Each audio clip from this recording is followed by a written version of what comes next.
seorang yang beribadah dengan cinta, ia justru akan hanyut dengan kenyamanan dalam ibadah itu dan kecanduan untuk terus menambahnya.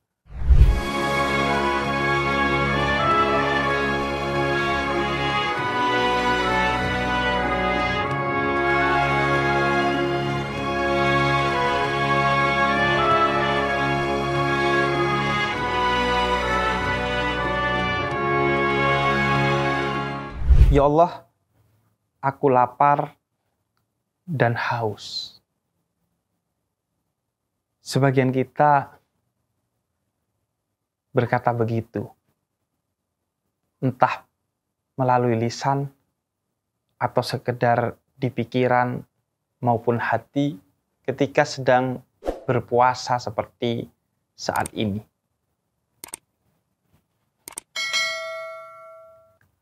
Bisa jadi faktor penyebabnya adalah sesuatu di luar diri kita.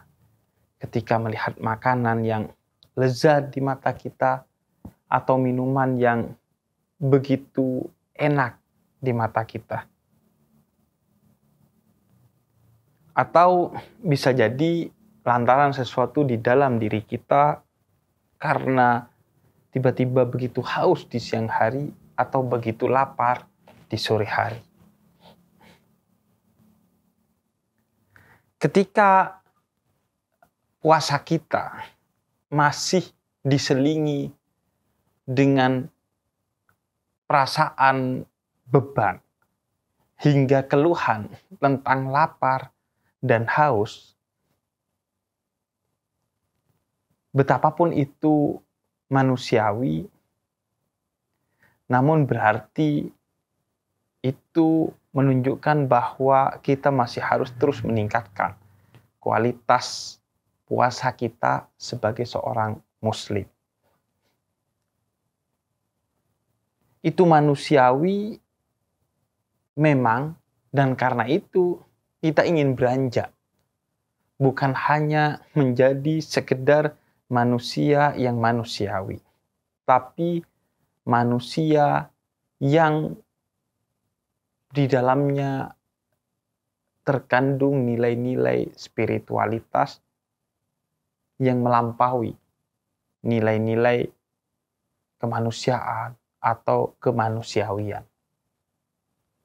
Karena itu, kata Jalaluddin Rumi, ketika kamu masih merasakan puasa atau ibadah-ibadah lainnya sebagai beban, maka ibadahmu perlu ditingkatkan kualitasnya. Namun, seorang yang beribadah dengan cinta, ia justru akan hanyut dengan kenyamanan dalam ibadah itu dan kecanduan untuk terus menambahnya. Karena itu, para spiritualis muslim atau sufi cenderung menghindari dan mengajak kita untuk menghindarkan diri dari mengeluh atas ibadah yang kita lakukan dan merasa ibadah itu membebani kita. Walaupun sebagian kita masih kesulitan untuk melakukan itu. Kita cenderung berkata, akhirnya udah juga sholat isya. Akhirnya datang juga waktu berbuka.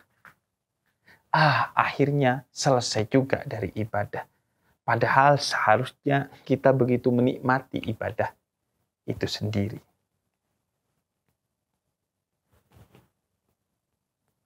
Puasa mengajarkan kita untuk merasakan lapar dan haus sebagai satu keindahan secara spiritual. Sebab Manusia modern yang terjebak dalam materialisme cenderung memiliki ukuran tentang kesuksesan dan kemajuan hidup yang berarti terjauhkannya kita atau semakin jauhnya kita dari ancaman rasa lapar dan rasa haus. Terpenuhinya semua kebutuhan materi kita. Bukan hanya untuk kita, namun sebisa mungkin untuk keluarga kita dan keturunan-keturunan kita, bahkan hingga 7 turunan atau bahkan lebih. Bahkan bukan sekedar cukup, namun lebih untuk mengamankan. Sehingga kita buat beraneka ragam macam asuransi. Dari kesehatan, jiwa, hingga barang-barang mewah kita pun diasuransikan. Kita juga tumpuk harta untuk membuat kita merasa safety, aman dari ancaman kekurangan materi. Sekaligus untuk membuat kita merasakan aman jika ingin ini dan ingin itu suatu hari. Bahkan kadang membuat kita lupa diri.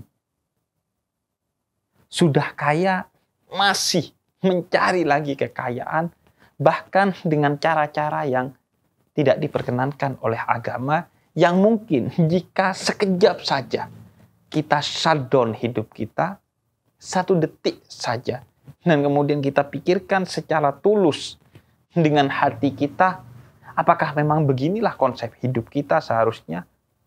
Bisa jadi, atau mungkin pasti, kita akan bingung. Iya ya, kenapa hidup gini amat ngejar materi? Kenapa udah kaya masih aja ngotot mencari duit hingga memakan sesuatu yang bukan hak kita? Maka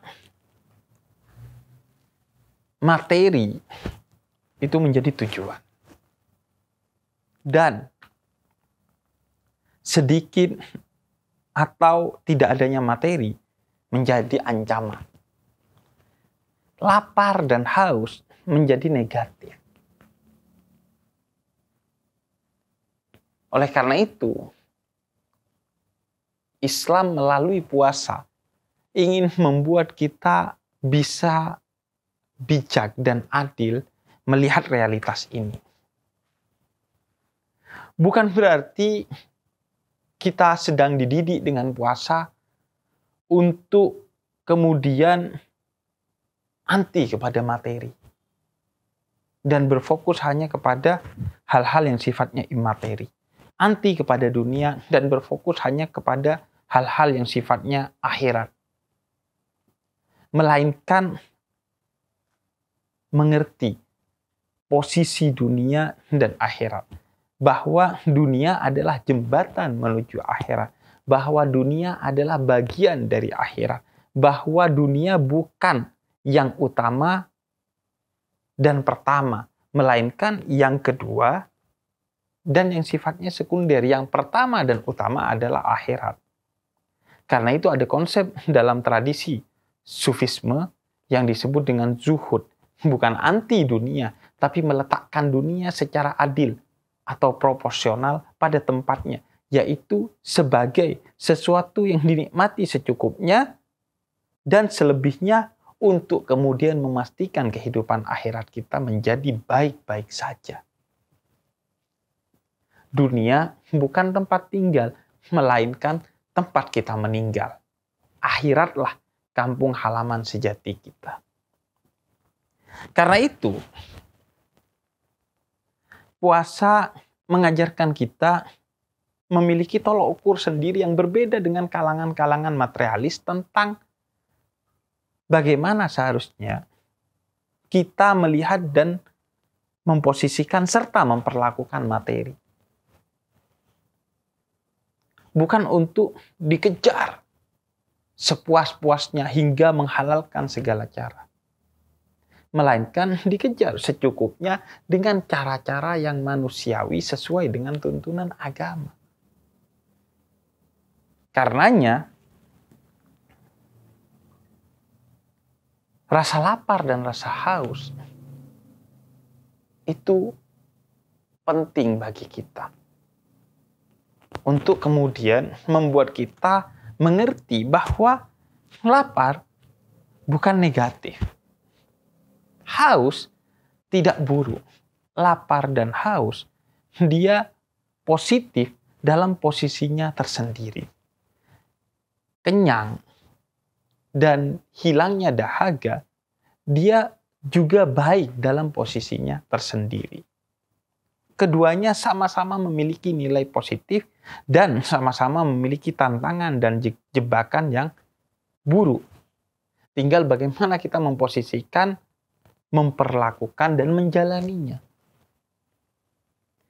Orang lapar dalam tradisi Islam, dia bisa buruk. Kadal fakru an yakuna kufron. Bisa jadi kelaparan itu, kehausan itu, kefakiran itu membuatmu kafir. Menghalalkan segala cara agar kenyang, mendapatkan minuman, dan mendapatkan kekayaan. Namun, kemiskinan bisa jadi ia jalan yang lapang menuju Tuhan. Sebagaimana dikatakan oleh Jalaluddin Rumi dalam Masnawinya, bahwa perut yang lapar dan haus, dia adalah singgasana Tuhan. Dia juga adalah jalan yang begitu lapang dan lembut, serta indah menuju keharibaan Tuhan. Simpelnya, orang kalau senang, cenderung dia lupa Tuhan. Tapi kalau lagi susah, baru dia ingat Tuhan. Kalau hujan, dia ingat mantan. Kalau geledek, baru ia astagfirullahaladzim. Karena itu, tinggal bagaimana kita melihat, menjalani rasa lapar dan haus itu sendiri. Dan puasa mengajarkan tentang itu. Jangan anti lapar, jangan anti haus. Ia juga penting bagi diri kita. Bahkan yang paling mendasar, yaitu kesehatan kita. Karena itu, dikatakan dalam tradisi Islam, sumu tasihu. Puasalah maka engkau akan sehat. Berapa banyak jenis diet tertentu yang sama persis dengan konsep puasa. Nggak makan dalam jangka waktu tertentu, tapi dalam jangka waktu tertentu makan sepuasnya. Bahkan lebih indah puasa karena ketika boleh makan, tidak berarti sepuasnya dan berlebih-lebihan.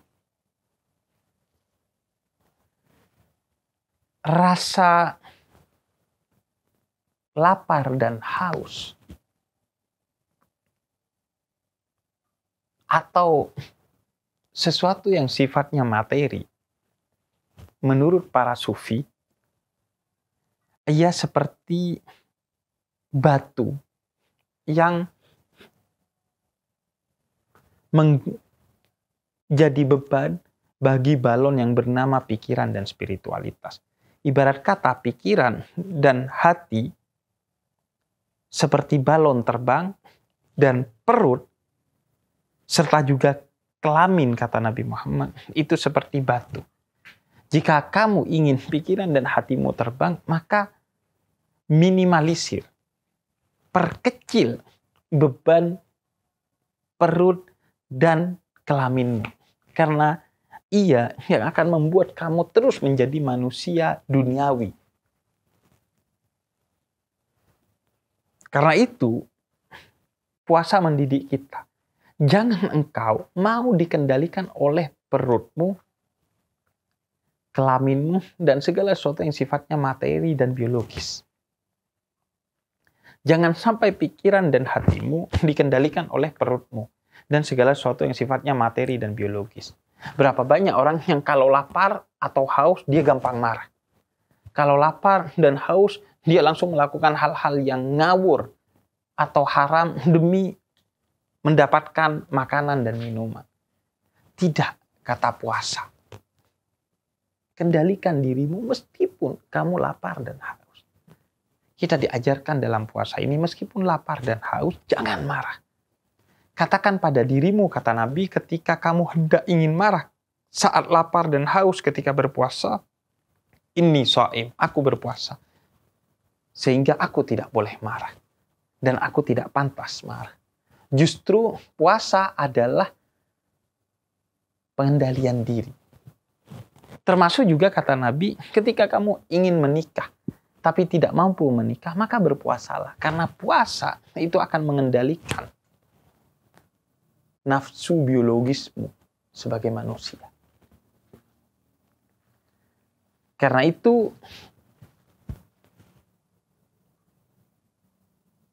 puasa mengajarkan kepada kita untuk meraih nilai-nilai spiritualitas yang ada pada rasa lapar dan rasa haus. Sehingga kita mampu menjadi manusia yang spiritualis. Bukan anti materi, tapi menempatkan materi pada tempatnya dan menjadikan akhirat sebagai tujuan utama dari kehidupan ini. Karena kata Quran, "Wa ma khalaqtul jinna wal insa illa liya'budun," dan tidak kuciptakan engkau kecuali beribadah kepadaku. Makanlah sebagai jalan ibadah, minumlah sebagai jalan ibadah. Berhubunganlah secara biologis sebagai ibadah. Lakukan semua hal-hal yang sifat materi ini asalkan sebagai ibadah. Dan ketika kita menjalaninya sebagai ibadah, kita tidak akan berlebihan. Kita akan mengontrolnya secukupnya.